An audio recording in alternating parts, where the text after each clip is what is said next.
नमस्कार। हाथरस केस पर पूरे देश में गुस्सा है। पूरे देश में जगह जगह प्रदर्शन हो रहे हैं। यहां तक कि दिल्ली में इंडिया गेट से लेकर जंतर मंतर तक प्रदर्शन किए जा रहे हैं। और इसी बीच हाथरस में तकरीबन 30 घंटे बाद मीडिया को उस परिवार तक जाने की इजाजत दी गई है जो पीड़ित परिवार है, जिसने अपनी बेटी को खो दिया। उस परिवार का किस्सा आपको अंदर से झकझोर कर रख देगा।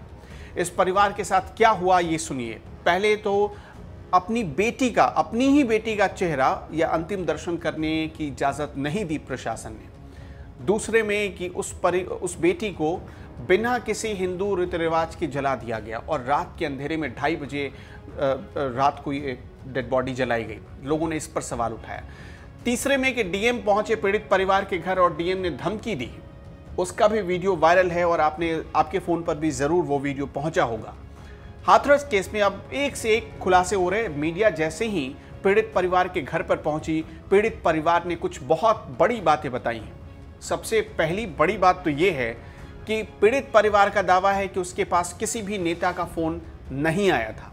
अब इसके दो मतलब निकल कर आ रहे हैं। पहला ये कि मुख्यमंत्री योगी आदित्यनाथ ने खुद दावा किया था कि उन्होंने पीड़ित परिवार से बात की है, लेकिन पीड़ित परिवार इससे मुकर रहा है। दूसरा जो बड़ा सवाल उठ रहा है वो ये कि हाल ही में एक ऑडियो वायरल किया गया और उसमें दावा किया गया कि ये कांग्रेस के कार्यकर्ता का ऑडियो है जो पीड़ित परिवार को बरगलाने की कोशिश कर रहा है या पीड़ित परिवार को भ्रमित कर रहा है और गलत बयानी के लिए उकसा रहा है। लेकिन पता ये चला कि वो ऑडियो दरअसल किसी और का नहीं बल्कि पीड़ित परिवार के ही एक रिश्तेदार का था और रिश्तेदार ये बता रहा था कि गांव में उसे घुसने नहीं दिया जा रहा, वो उस घर तक पहुंचने की कोशिश कर रहा है।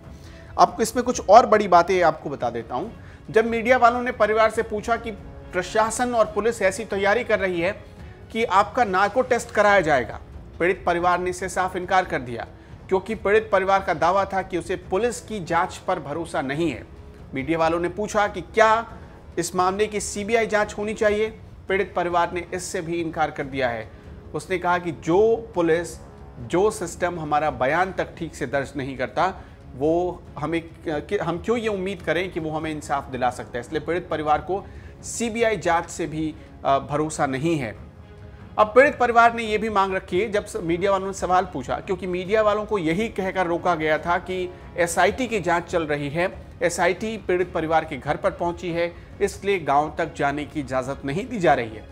लेकिन जब मीडिया वालों ने सवाल पूछा कि क्या एसआईटी के लोग आए थे, तब पूरा परिवार इस बात से मुकर गया। पूरे परिवार का कहना था कि हमारे पास कल, यानी आप देखिए शुक्रवार को, क्योंकि पूरा जो मामला था मीडिया को रोकने का मामला वो शुक्रवार का था, शुक्रवार को एसआईटी का या कोई भी अधिकारी हमारे पास नहीं आया, कोई भी सवाल जवाब नहीं हुआ। हमसे सिर्फ गुरुवार को कुछ पुलिस वाले आए और उन्होंने कुछ सवाल पूछा था, हमारे बयान रिकॉर्ड किए गए थे और वो भी परिवार का कहना है कि वो भी सबके बयान रिकॉर्ड नहीं किए गए। चुनिंदा कुछ लोगों को, छोटे बच्चों के बयान रिकॉर्ड किए गए, जानबूझकर ऐसे बयान रिकॉर्ड किए गए। परिवार ने मीडिया के सामने ये सारी जानकारियां दी हैं। अब सवाल ये उठता है कि क्या सच में योगी आदित्यनाथ ने पीड़ित परिवार से बात नहीं की थी। अब सवाल ये उठता है कि जो ऑडियो वायरल हो रहा था जिसमें दावा किया जा रहा था कि कांग्रेस का कार्यकर्ता दरअसल पीड़ित परिवार को भ्रमित कर रहा है और उकसा रहा है गलत बयानी करने के लिए, उस ऑडियो की सच्चाई क्या अब सामने आ गई है। हालांकि पुलिस का दावा है कि वो एक एक फैक्ट की जांच कर रही है और बहुत फूंक कर कदम रख रही है, क्योंकि सवाल पुलिस की भूमिका पर बहुत ज़्यादा खड़े हो गए। ऐसी कौन सी बात थी गांव में मीडिया को जाने से रोक रही थी, ऐसी कौन सी वजह आ गई थी कि पूरा प्रशासनिक अमला लगा दिया गया ताकि मीडिया वाले पीड़ित परिवार तक नहीं पहुँच पाए। इसलिए प्रशासन, सिस्टम, सरकार, सबकी भूमिका इस वक्त संदेह के घेरे में है।